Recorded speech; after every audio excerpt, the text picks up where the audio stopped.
जय श्री राम, जय श्री राम, जय जय श्री राम। अच्छा, इस वीडियो में हम देखने वाले हैं कि फर्मेंटेशन क्या होता है। देखिए, लास्ट दो वीडियो में हमने देखा था ग्लाइकोलिसिस क्या होता है, और ग्लाइकोलिसिस में हमने देखा था कि जो ग्लूकोज होता है जिसके पास टोटल 6 कार्बन होते हैं, इस ग्लूकोज से 2 पायरुविक एसिड का फॉर्मेशन होता है, और एक पायरुविक एसिड मॉलिक्यूल के पास कितने कार्बन होते हैं? 3 कार्बन होते हैं। तो जाहिर सी बात है कि एक ग्लूकोज से 2 पायरुविक एसिड बनेंगे। अब ये जो पायरुविक एसिड होता है इसका 3 फेट हो सकता है। एक फेट में क्या होता है, in the presence of oxygen they will go for aerobic respiration, और एरोबिक रेस्पिरेशन में उनको 36 to 38 एटीपी बनेगा। और अगर ऑक्सीजन नहीं है तब होता है अल्कोहलिक फर्मेंटेशन, या फिर इसको इथेनॉल फर्मेंटेशन कहा जाता है ना। इसमें क्या होता है कि इथेनॉल का फॉर्मेशन होता है, C2H5OH का फॉर्मेशन होता है, कार्बन डाइऑक्साइड का फॉर्मेशन होता है, और एनर्जी भी मिलती है। लेकिन अगर आप यही देखते हो लैक्टिक एसिड फर्मेंटेशन, तो लैक्टिक एसिड फर्मेंटेशन में लैक्टिक एसिड के मॉलिक्यूल का फॉर्मेशन होता है, एनर्जी मिलती है, लेकिन कार्बन डाइऑक्साइड का फॉर्मेशन नहीं होता है। इसका मतलब क्या है? इसका मतलब ये है कि ये O2 का ये जो अल्कोहलिक फर्मेंटेशन है इसमें CO2 बनता है, और एरोबिक रेस्पिरेशन है इसमें CO2 का फॉर्मेशन होता है, लेकिन लैक्टिक एसिड फर्मेंटेशन में CO2 का फॉर्मेशन नहीं होता है। अब चलिए हम देखते हैं सबसे पहले इथेनॉल फर्मेंटेशन या अल्कोहलिक फर्मेंटेशन। देखो, ये एनारोबिक रेस्पिरेशन में ऑक्सीजन इसमें यूज होता है क्या? नहीं होता है। अब इसमें क्या होता है कि एक दो दो जो ये आपके मॉलिक्यूल हैं पायरुविक एसिड के, ये 2 पायरुविक एसिड का मॉलिक्यूल कन्वर्ट होते हैं एसिटल्डेहाइड में, है ना। 2 पायरुविक एसिड के पास टोटल कितने कार्बन हुए? 6 कार्बन हुए। अब वो पायरुविक एसिड डिकार्बोक्सिलेज के प्रेजेंस में और मैग्नीशियम आयन के प्रेजेंस में एसिटल्डेहाइड और कार्बन डाइऑक्साइड बनाते हैं। भाई, इसका नाम ही है डिकार्बोक्सिलेज, ये कार्बन डाइऑक्साइड को रिलीज करवाता है, और 2 एसिटल्डेहाइड बनते हैं और 2 कार्बन डाइऑक्साइड बनता है।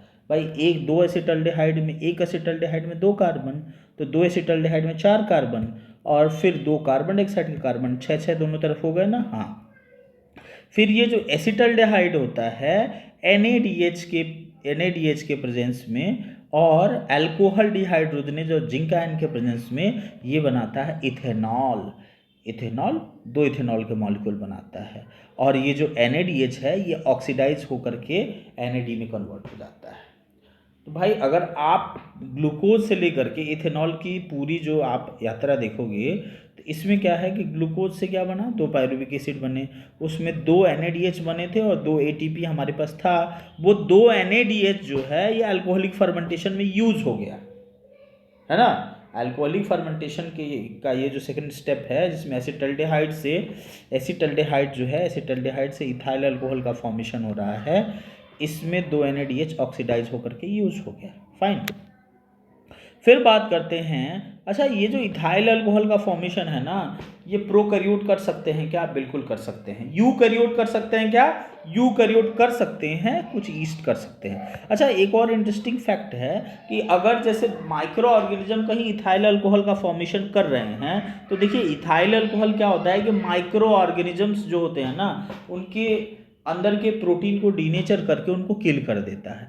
तो अगर वो इथाइल अल्कोहल, मान लो मेरे पास एक कंटेनर है, और उस कंटेनर के अंदर अगर इथाइल अल्कोहल का फॉर्मेशन हो रहा है, तो वो अप टू लिमिट फॉर्म होगा। बैक्टीरिया जो है, माइक्रो ऑर्गेनिज्म जो है, या ईस्ट भी है, उसको अप टू लिमिट ही फॉर्म कर पाएंगे।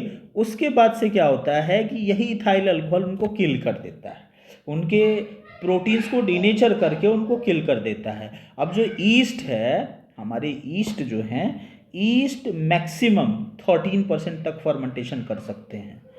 मतलब क्या है, 13% तक उनका जितने भी ईस्ट हैं, they will killed by themselves only. This alcohol produced in this reaction, it will kill them. Fine. अब आप बोलोगे कि सर 40% फिर अल्कोहल कहाँ से आ जाता है अल्कोहलिक बेवरेजेस में? तो वो जो डिस्टिलेशन, ये जो प्रोडक्ट होता है ना, इसका डिस्टिलेशन करके उसका कंसंट्रेशन बढ़ाया जा सकता है। कंसंट्रेशन तो 100% भी किया जा सकता है, लेकिन कैसे? डिस्टिलेशन करके किया जा सकता है। ठीक है। अब बात करते हैं हम लैक्टिक एसिड फर्मेंटेशन की बात करते हैं। भाई देखो, लैक्टिक एसिड फर्मेंटेशन जो है ये बैक्टीरिया में भी हो सकता है और यूकैरियोट्स में भी हो सकता है। देखो पायरुविक एसिड जो होता है ना, पायरुविक एसिड जो है, पायरुविक एसिड से लैक्टिक एसिड का फॉर्मेशन होता है। ठीक है, पायरुविक एसिड के पास कितने मॉलिक्यूल हैं? पायरुविक एसिड के पास कितने कार्बन है? 3 कार्बन है ना। तो 2 ग्लूकोज से 2 पायरुविक एसिड बने, और ये जो लैक्टिक एसिड डिहाइड्रोजनेज है या लैक्टेट डिहाइड्रोजनेज है और NADH है, उसके प्रेजेंस में 2 लैक्टिक एसिड का फॉर्मेशन होता है। क्या इसमें कार्बन डाइऑक्साइड बनता है? नहीं बनता है।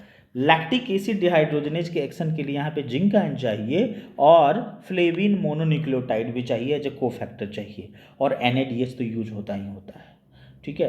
अच्छा, मसल्स जो हैं, मसल्स के अंदर यही जब लैक्टिक एसिड का फॉर्मेशन होता है ना, तो मसल में आप रिपीटेड मसल कॉन्ट्रैक्शन करवा रहे हो, तो फिर क्या होता है, हमें जो फैटिक हो जाता है, हमारे मसल जो थक जाते हैं, वो लैक्टिक एसिड के एक्युमुलेशन से ही होता है और लैक्टिक एसिड फर्मेंटेशन से ही होता है।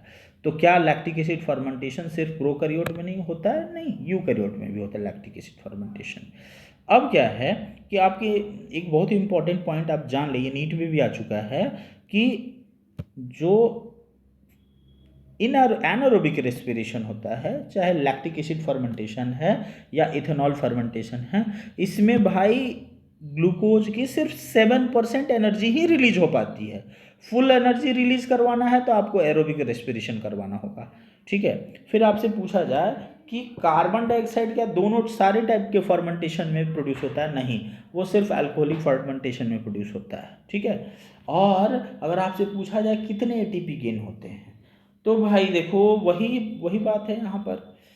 आपका जो ग्लूकोज है, ग्लूकोज से बना था पायरुविक एसिड, है ना, और ग्लूकोज से पायरुविक एसिड जो बना था, तो इसमें बचा था हमारे पास 2 NADH बचा था, और क्या बचा था, और 2 ATP बचा था। अब NADH तो यूज हो जा रहा है हमारा किस में? NADH तो यूज हो जा रहा है हमारा लैक्टिक एसिड फर्मेंटेशन में या अल्कोहल फर्मेंटेशन में, तो फिर हमारे पास नेट गेन क्या बचा? 2 ATP बचे, है ना। तो इस वीडियो में हमने देखा कि लैक्टिक एसिड फर्मेंटेशन क्या होता है, अल्कोहल फर्मेंटेशन क्या होता है, और हमारे पास नेट ATP का गेन कितना होता है। बाकी देखेंगे नेक्स्ट वीडियो में। आज्ञा दीजिए। जय श्री राम।